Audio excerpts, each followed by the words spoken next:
Parkinson en sauce. Difficulté 5 étoiles. Budget 5 étoiles. Plat principal se mange froid. Temps de préparation se compte en années. Dépend de la qualité du bouillon cube de tueur de fils de parc. Ingrédients: une jeune femme de 40 ans, un fils de parc bien mûr, un bouillon cube de 6 tueurs de fils de parc minimum, beaucoup de temps pour lier la sauce, quelques kilos de dopamine, prévoir large, une pincée d'optimisme, quelques brins d'amour et d'amitié, du courage en poudre et une bombe d'humour pour la décoration. Une ou deux rasades de mojito pour faire passer le temps. Préparation. Le cerveau de la jeune femme doit avoir infusé plusieurs années dans une tisane de Parkinson, et cela jusqu'à complète absorption de celle-ci. Le fils de parc sera totalement mûr quand vous pourrez observer des effets concrets de son pouvoir de vieillissement sur la jeune femme. Tremblement, difficulté à marcher et une sérieuse tendance à chanceler sans raison. À ce moment-là, passez tous les tueurs de fils de parc au tamis afin de vous assurer de leur pureté et puis mixez leur avis afin de n'en conserver que l'essence. Administrez celle-ci ainsi en complément de fortes doses de dopamine, tout en faisant attention au surdosage qui pourrait provoquer des symptômes de dyskinésie. La recette requiert de la minutie. Le fils de parc et la dopamine doivent être intimement liés au cerveau de la jeune femme afin de lui donner toute sa saveur, sans pour autant faire apparaître d'effets secondaires trop importants. Si vous en voyez apparaître, n'hésitez pas à repasser la préparation au tamis, en lui incluant bien sûr de l'essence de spécialiste. Restez vigilant, car un surdosage pourrait entraîner rapidement des complications importantes et non négligeables financièrement et psychologiquement, comme un bouillon cube supplémentaire de tueurs de fils de parc, voire même l'achat d'électrodes ou d'une pompe à apoquinons. Vous pouvez dès à présent administrer régulièrement à la jeune femme quelques doses de mojito, des brins d'amitié et d'amour, ainsi qu'une pincée d'optimisme. Ne pas être avare en humour. Saupoudrer de courage en poudre, et vous y êtes. Recette à venir, on espère très prochainement le hachis parmentier de fils de parc. Je passe doucement la barre des 45 ans et je me demande pourquoi cela me laisse aussi indifférente. Enfin, indifférente n'est pas le mot exact. C'est juste que ce chiffre ne s'ancre pas dans mon quotidien, car mon cher colocataire, Parkinson, est un magicien du chiffre. J'ai 90 ans au réveil, avant la prise de médicaments. Le dos voûté, le pas traînant, et ce tremblement si caractéristique du bras qui serait si utile pour faire des cocktails, mais à 8h du matin, je rêve plutôt d'un café. Celui que tu rates une fois sur deux, justement, parce que tu trembles. J'ai 80 ans, le jour de tempête, où seules les béquilles et ma carte d'invalidité me maintiennent la tête hors de l'eau. J'ai 70 ans, souvent, un quotidien paisible, quand je vois tous ces travailleurs qui s'agitent autour de moi, et que j'ai la sensation d'avoir fait ma part. J'ai 60 ans, quand le début d'après-midi rime avec l'heure de la sieste et des jeux de lettres. J'ai 50 ans quand j'arrive à enchaîner les heures de boulot, que je suis tout simplement heureuse, la tête pleine de projets et les mains dans la colle. J'ai 40 ans quand les médicaments ne rythment plus mes journées, où je me sens si bien ici et maintenant, une femme sexy, libre et indestructible. J'ai 30 ans, dans ces quelques rares moments d'inconscience où mon corps répond encore présent. Une Cendrillon rentrant après minuit sans se transformer en citrouille. Le bonheur simple d'une soirée entre amis, la tête dans les étoiles et le cœur bien au chaud.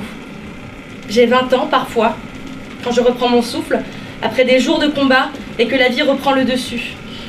Alors, comme une ado, je saute dans les flaques d'eau, me rue sur le karaoké, veille jusqu'à pas d'heure, m'enfilant des séries et des plaquettes de chocolat sans aucune mauvaise conscience.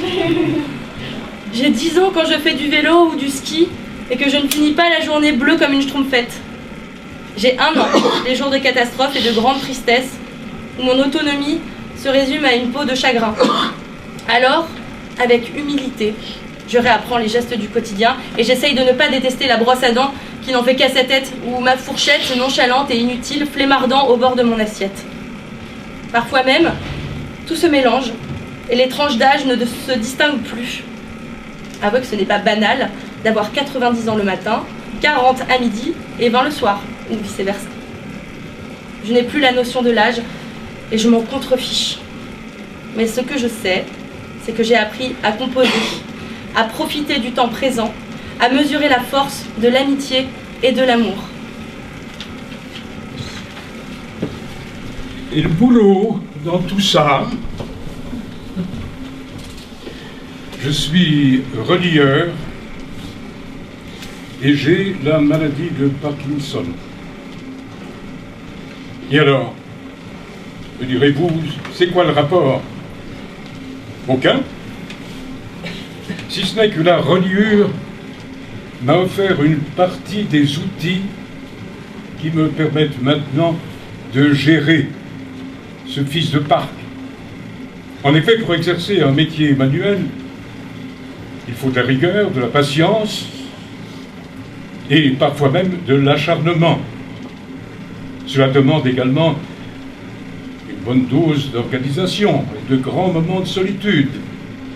Cela ne vous rappelle rien? Pour ma part, je trouve que la maladie sollicite beaucoup de ces traits de caractère. Et comme je suis rentré à l'époque en apprentissage, je rentre aujourd'hui dans la légion étrange, pleinement et consciemment. Le socle est là, structuré et solide. Et si ce fils de parc croit qu'il va me faire tourner en bourrique, il n'a qu'à bien s'accrocher. Par contre, ce que je n'avais pas prévu, c'est qu'il n'a jamais appris la reliure. Il est aussi gauche que j'étais à droite, et tellement impatient. Du coup, s'offre à moi un nouvel apprentissage, celui de l'endurance, du combat physique et de l'humilité. Car il n'est pas un pro de la perfection. Et j'ai beau lui expliquer que ce travail demande de l'habileté et de la précision. Il se joue de mes exigences et tente systématiquement de les rabaisser. Il prend d'ailleurs un malin plaisir à faire des tâches. Là où je pose la colle, utilise mes pinceaux comme des baguettes de tambour et ne cesse de gigoter dans tous les sens. Ce qui me sauve des réflexes à toute épreuve, aiguisés par des années de pratique, et une passion pour ce métier qui ne s'est jamais éteinte. Merci du fond du cœur à Sophie de me l'avoir transmise.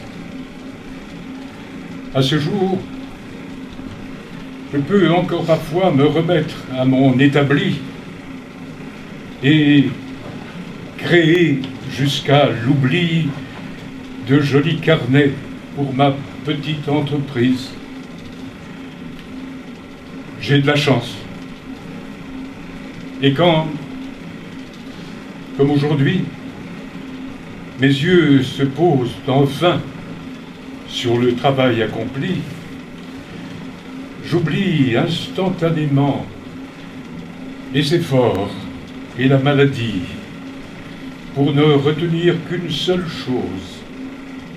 Ce fils de parc et moi, nous formons encore une belle équipe. Bravo.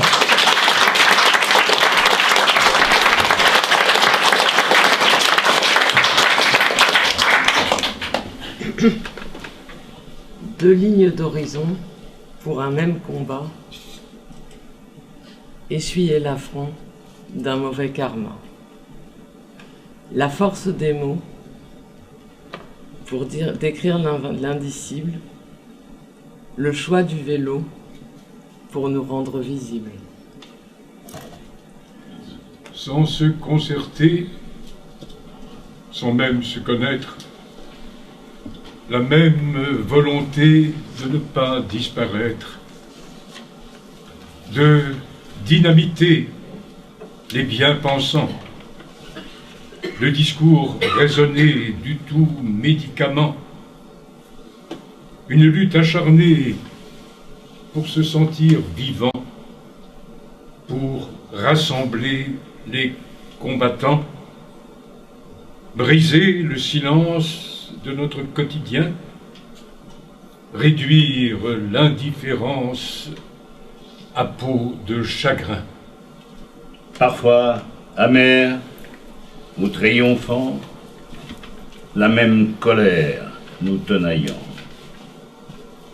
Peut-être trop fier pour baisser les armes, ou visionnaire, tout feu, tout flamme.